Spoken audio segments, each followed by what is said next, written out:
In this section, we look at the sum and difference formulas for sine, cosine, and tangent. Here's our first problem. We want to find the exact value of the sine of 15 degrees.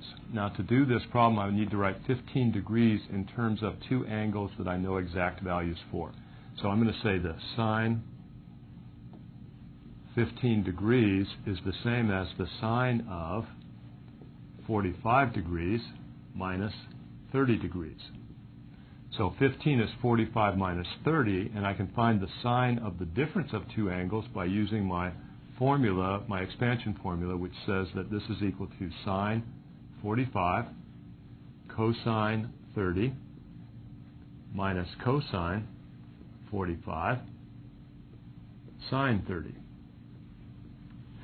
So I've memorized that formula for the expansion of the sine of A minus B. Sine A cosine B minus cosine A sine B.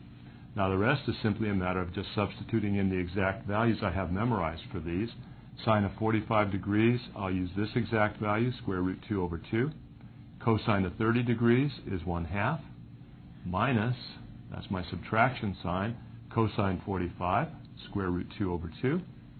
And then sine 30 is going to be 1/2, and let's see, I made a mistake, right? Cosine of 30 is not 1/2, it's square root 3 over 2. Cameraman found that mistake, okay. Square root 2 times square root 3, square root 6, minus square root 2 times 1, square root 2, all divided by 4. Now, that's kind of a complicated looking expression, but that is the exact value of the sine of 15 degrees. If you put sine 15 in your calculator and get a decimal approximation to it, and then simplify this on your calculator, you'll see the decimal approximations are exactly the same. The key to working a problem like this is that you have memorized this expansion formula for the sine of A minus B, and of course you have memorized these exact values. Cosine 30 is square root 3 over 2, not the 1/2 that I said the first time. Let's look at another one. We want to prove that sine of 90 degrees plus theta is equal to cosine theta. So I'm going to use my expansion formula on this expression. So I'll write sine of 90 degrees plus theta is equal to sine 90 cosine theta plus cosine 90 sine theta.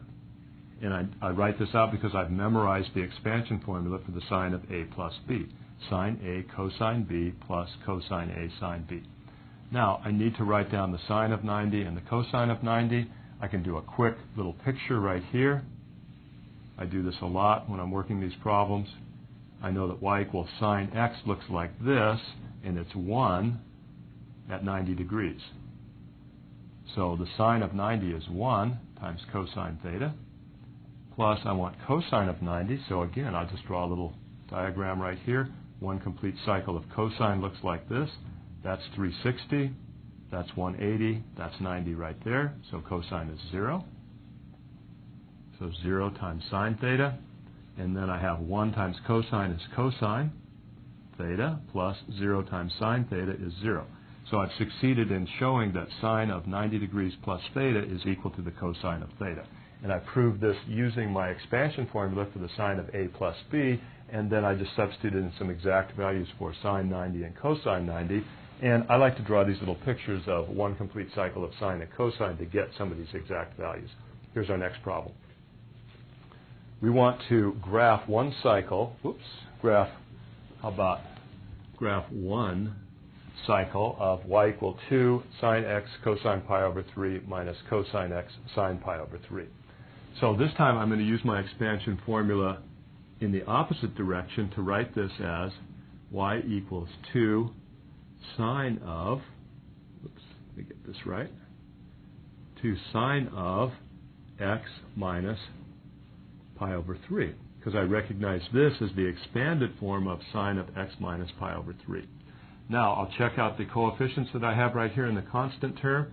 I have an amplitude for this graph of 2.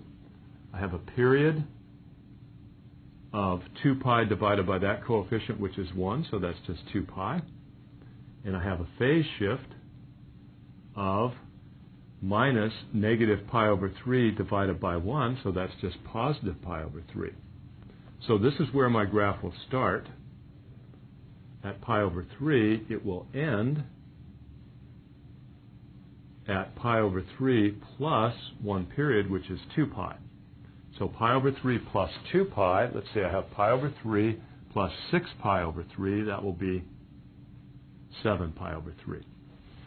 Okay, so if I've got this marked off here. If that was pi over 3, that would be 1 pi over 3, 2, 3, 4, 5, 6, 7 pi over 3. So that will work. So let's label that 7 pi over 3. That's pi over 3. So I have 1 pi over 3, 2 pi over 3, 3 pi over 3, which is pi, 4 pi over 3, 5 pi over 3, 6 pi over 3, which is 2 pi, and then 7 pi over 3. So let's see, it's a sine curve. It has an amplitude of 2, so let me make that 2 and that negative 2. On the x-axis, we'll start here at 0, and let's see, it will go 1, 2, 3, 4, 5, 6. It'll be 0 in the middle, and it will be 0 at the end. Halfway in between, it will be up to 2. Halfway in between here, it will be down to negative 2. And let's see if I can sketch one complete cycle of this real nicely. There we go. So there's one complete cycle of y equal 2 sine x minus pi over 3, which is the compact form of this expression right here. So I've used my expansion formula in the other direction. Given the expanded form right here, I compact it down to this expression. Let's try one more problem. We want to let sine A equal 3/5 with A in quadrant 1. Sine B, a different angle, is negative 5/13, and B is in quadrant 3, and I want to find the sine of A plus B. Well, I know that the sine of A plus B is going to be the sine of A, the cosine of B, plus the cosine of A, times the sine of B. So I have, let's see, the sine of A, I can fill that in. That's going to be just 3/5 times cosine of B, I don't have that, plus cosine of A, I don't have that, but I do have the sine of B, which will be negative 5/13. So I need this expression, cosine A, and this expression, cosine B. So I'm going to use this information along with the quadrant to find those expressions. So let's see, up here I'm going to draw a little right triangle. I'm going to label this angle as A, and I'm going to label the triangle so it has a sine of 3/5. 3/5, and here's my right angle. So the opposite side is 3, and the hypotenuse is 5. Now, by the Pythagorean theorem, I know that that has to be 4, which tells me that the cosine of angle A is 4/5. So the cosine of angle A is 4/5. I'm going to fill this in right here, 4/5. Now let's do the same thing with B, and this diagram is just giving me the numerical value. So for B, let me draw a little right triangle. That's the right angle. There's B. I'm not going to worry about the negative sign because I know what my cosine of B is going to be negative because B terminates in quadrant 3. Let's just take care of the numerical value. The sine of B is 5/13, meaning that's 5 and that's 13. By the Pythagorean theorem, then, I know that that's 12. That tells me that cosine of B has a numerical value of 12/13. And since B terminates in quadrant 3, I'm going to make this a negative 12/13. So now I can fill in this part of the problem, negative 12/13. Okay, I'm not going to go any farther than that with this problem. You can do the rest of the arithmetic right here. It's really pretty simple from here on. But a nice problem where we get to review some of our right triangle trigonometry and at the same time use that in one of our expansion formulas for the sine of A plus B.